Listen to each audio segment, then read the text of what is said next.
بسم اللہ الرحمن الرحیم۔ السلام علیکم معزز طلباء کرام، آپ سب کیسے ہیں؟ آج ہم نور الانوار کے سبق نمبر 52 کو پڑھیں گے۔ آج کے سبق کا عنوان ہے بالقصد ترادف کی نفی کا بیان۔ آج کے ہمارے سبق کی عبارت ثم صرح سے شروع ہوتی ہے۔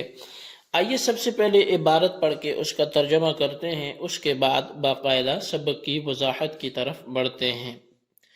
مصنف علیہ رحمہ لکھتے ہیں ثم صرح بعد ذلك بنفی الترادف قصدا، پھر مصنف علیہ رحمہ نے اس کے بعد قصداً ترادف کی نفی کی تصریح فرمائی، نفی فرمائی۔ فقال، تو فرمایا حتی لا یکون الفعل موجبا، یہاں تک کہ فعل موجب نہیں ہوگا، واجب کرنے والا نہیں ہوگا۔ ای اذا کان المراد مخصوصا بالصیغۃ، یعنی جب مراد صیغے کے ساتھ خاص ہے، یعنی وجوب جب صیغے کے ساتھ خاص ہے، لا یکون فعل النبی علیہ السلام موجبا علی الامۃ من غیر مواظبتہ علیہ السلام، تو جب مراد صیغے کے ساتھ خاص ہے تو نبی علیہ السلام کا فعل یہ امت پر بغیر آپ کی اس فعل پر مداومت کے ہمیشگی کے موجب نہیں ہوگا، کسی چیز کو لازم کرنے والا نہیں ہوگا۔ خلافاً لبعض اصحاب الشافعی، برخلاف شوافی کے بعض حضرات کے، فإنهم يقولون ان فعل النبی علیہ السلام ایضا موجب، پس بے شک وہ کہتے ہیں کہ نبی علیہ السلام کا جو فعل ہے وہ بھی موجب ہے، وہ بھی کسی چیز کے وجوب کو ثابت کرنے والا ہے۔ اما لأنہ امر وکل امر للوجوب، یا تو وہ موجب اس لیے ہے کہ وہ بھی امر ہے اور ہر امر جو ہے یہ وجوب کے لیے ہے، وَإِمَّا لِأَنَّهُ مُشَارِكٌ لِلْأَمْرِ الْقَوْلِيِّ فِي حُكْمِ الْوُجُوبِ، یا پھر اس لیے کہ یہ امر قولی میں مشارک ہے وجوب کے حکم میں۔ وَهَذَا الْخِلَافُ بَيْنَنَا وَبَيْنَهُمْ فِي كُلِّ مَا لَمْ يَكُنْ سَهْوًا مِّنْهُ عَلَيْهِ السَّلَامُ وَلَا تَبْعًا لَهُ وَلَا مَخْصُوصًا بِهِ، وَإِلَّا فَعَدَمُ كَوْنِهِ مُوجِبًا بِالْاتِّفَاقِ۔ فرماتے ہیں کہ یہ جو اختلاف ہمارے درمیان اور امام شافعی کے درمیان ہے، یہ ہر اس فعل میں ہے جو نبی علیہ السلام سے سہواً صادر نہ ہوا ہو، اور نہ ہی آپ علیہ السلام سے تبعاً وہ فعل صادر ہوا ہو، اور نہ ہی وہ فعل نبی علیہ السلام کے ساتھ خاص ہو، ورنہ پھر اس کا موجب نہ ہونا یہ بالاتفاق ہوگا، اس میں کوئی دوسری رائے نہیں ہوگی۔ جی طلبہ کرام، یہ ہمارے آج کے سبق کی عبارت اور اس کا ترجمہ تھا۔ اب آئیے اس کی توضیح و تشریح کی طرف، وضاحت کی طرف بڑھتے ہیں۔ مصنف علیہ رحمہ نے ترادف اور اشتراک کی کنایتاً نفی کرنے کے بعد یہاں سے بالقصد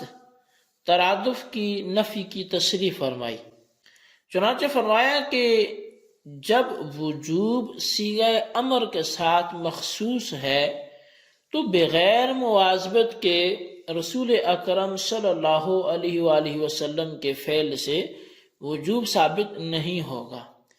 شارح کی عبارت سے معلوم یہ ہوتا ہے کہ نبی علیہ السلام کا فعل مواظبت کے ساتھ موجب ہوتا ہے، یعنی کسی فعل پر نبی علیہ السلام کی مواظبت اور ہمیشگی کرنے سے وجوب ثابت ہو جاتا ہے، حالانکہ یہ بھی درست نہیں ہے احناف کے ہاں، اس لیے کہ اعتکاف رسول اکرم صلی اللہ علیہ وسلم کے مواظبت کرنے کے باوجود وہ سنت مؤکدہ ہے، ہاں رسول اللہ صلی اللہ علیہ وسلم مواظبت کے ساتھ اس کے ترک پر انکار فرما دیں تو یہ فعل بلا شبہ موجب ہوگا، لیکن اس صورت میں بھی فعل سے وجوب ثابت نہیں ہوگا بلکہ ترک پر انکار سے وجوب ثابت ہوگا، کیونکہ کسی فعل کے ترک پر انکار کرنا گویا اس فعل کے کرنے کا امر کرنا ہے، اور امر سے وجوب ثابت ہو جاتا ہے، لہذا ترک پر انکار کرنے سے بھی وجوب ثابت ہو جائے گا۔ تو گویا کہ ترک پر انکار کرنے سے ہی وجوب ثابت نہیں ہوگا، اس کی تعویل امر کے ساتھ کی جا رہی ہے کہ ترک پر انکار کرنے سے گویا کسی چیز کے کرنے کا امر کرنا ہے، تو اس لحاظ سے اس سے وجوب ثابت ہو جائے گا۔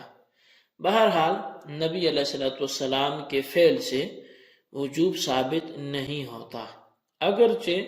بعض اصحاب شافعی اس بارے میں ہمارے مخالف ہیں، اور وہ فرماتے ہیں کہ صیغہ امر کی طرح رسول اکرم صلی اللہ علیہ وسلم کا فعل بھی موجب ہے، یعنی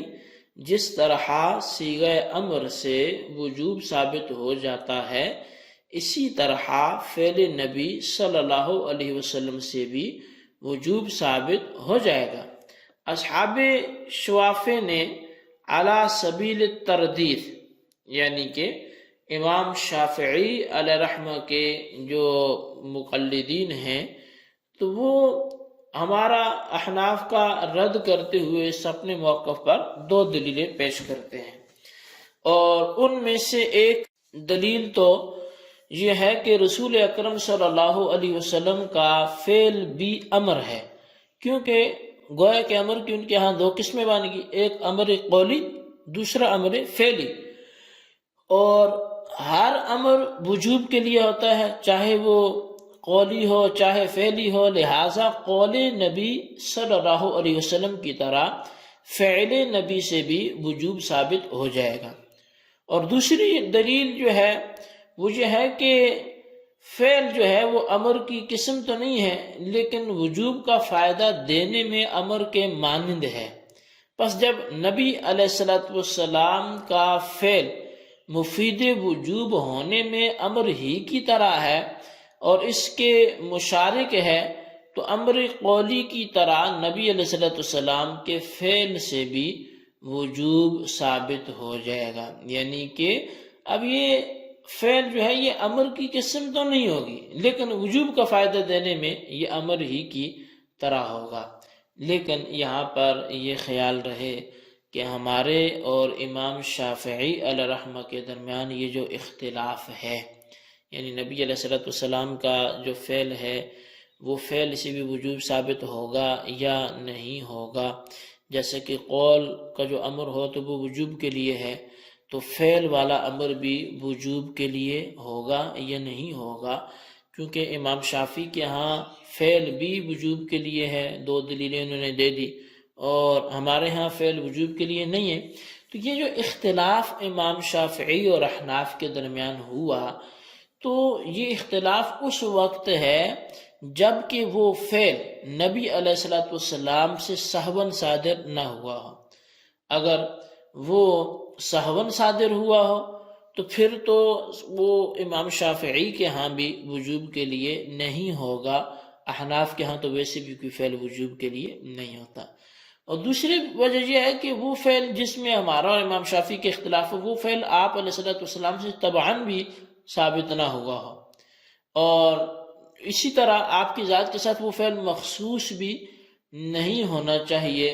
جیسا کہ 4 عورتوں سے زائد کے ساتھ نکاح کرنا، اب یہ نبی علیہ السلام کا فعل ہے اور انہی کے ساتھ خاص ہے، تو یہ وجوب کے لیے نہیں ہوگا۔ اور آپ کا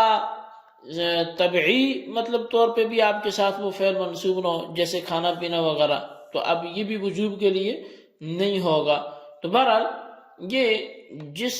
فعل میں یہ صفات ہوں گی، یعنی کہ وہ سہواً صادر نہ ہوا ہو، وہ طبعاً صادر نہ ہوا ہو، وہ نبی علیہ السلام کے ساتھ مخصوص نہ ہوا ہو، تو پھر اس میں اختلاف ہے، ورنہ تو یہ فعل بالاتفاق موجب نہیں ہوگا، یہ جو ہم نے صورتیں گنوائی، یعنی اس فعل سے نہ ہمارے نزدیک وجوب ثابت ہوگا اور نہ امام شافعی کے نزدیک وجوب ثابت ہوگا۔ جی طلبہ کرام، یہ ہمارا آج کا سبق تھا اور اس کی کچھ وضاحت تھی، اس کو آپ اپنے انداز سے دہرائیں اور اس کا خلاصہ ضرور رجسٹرز پر لکھیں، بالخصوص ان سوالات کے جوابات بھی دیں۔ سوال نمبر 1 یہ ہے، فعل نبی علیہ السلام وجوب کا فائدہ دیتا ہے یا نہیں؟ احناف کا موقف بیان کریں۔ سوال نمبر 2 یہ ہے کہ امام شافعی کے ہاں فعل اگر وجوب کا فائدہ دیتا ہے تو اس پر دلیل کیا ہے اور اس کا رد بھی پیش کریں۔ اللہ تبارک و تعالیٰ سے دعا ہے جو کچھ ہم نے پڑھا سنا اسے یاد رکھنے کی توفیق نصیب فرمائے، آمین بجاہ نبی الامین صلی اللہ علیہ وسلم۔